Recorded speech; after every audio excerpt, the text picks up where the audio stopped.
వారం వృషభ రాశి వారికి ఎలా ఉందంటారు? వృషభ రాశి వారికి 4 గ్రహాలు దివ్యంగా యోగిస్తున్నాయమ్మ.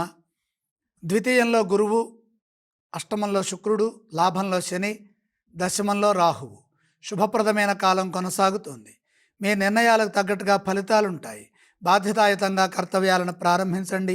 ఎంత కృషి చేస్తే ఆ కృషికి తగిన ప్రతిఫలం అంతగా లభిస్తుంది. కాబట్టి ఏకాదశంలో శని బలం సంపూర్ణంగా కార్యసిద్ధిని ప్రసాదిస్తున్న సమయంలో ఇప్పుడు మనం శక్తి వంచన లేకుండా బాగా ప్రణాళికాబద్ధంగా ప్రయత్నాలని కార్యరూపంలోకి తీసుకురావాలి. లక్ష్యాన్ని సాధించే క్రమంలో ధర్మబద్ధంగా ముందుకు సాగాలి. స్వయం కృషి చాలా అవసరం. అవసరాలకు ధనం అందుతుంది. ధనాదాయ మార్గాలను పెంచుకునే వీలు కలుగుతుంది. పెట్టుబడులు లాభాన్ని ఇస్తాయి. గౌరవప్రదమైన జీవనం కనపడుతుంది. భవిష్యత్ అవసరాలను దృష్టిలో పెట్టుకొని అందుకు తగు విధంగా వ్యూహాలని రచించండి. ఉద్యోగంలో విశ్వాసంతో ముందుకు సాగండి. సకాలంలో కర్తవ్యాలను పూర్తి చేసుకోగలుగుతారు.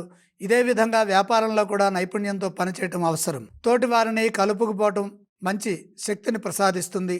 మాటలో సౌమ్యత అవసరం. శాంతంగా ముందుకు సాగితే అవగాహన సామర్థ్యంతో విజయాలు వాటంతటవే సిద్ధిస్తాయి. ఈ వారం వృషభ రాశి వారు ఏ స్తోత్రం పఠిస్తే బాగుంటుంది? వృషభ రాశి వారు శ్రీ సూర్యనారాయణ మూర్తిని స్మరించడం ద్వారా, అష్టోత్తరం చదువుకోవడం ద్వారా ఫలితాల్లో స్పష్టత వస్తుంది. ఈ రాశి వారు ఈ వారం ఏ ఆలయాన్ని సందర్శిస్తే బాగుంటుందంటారు?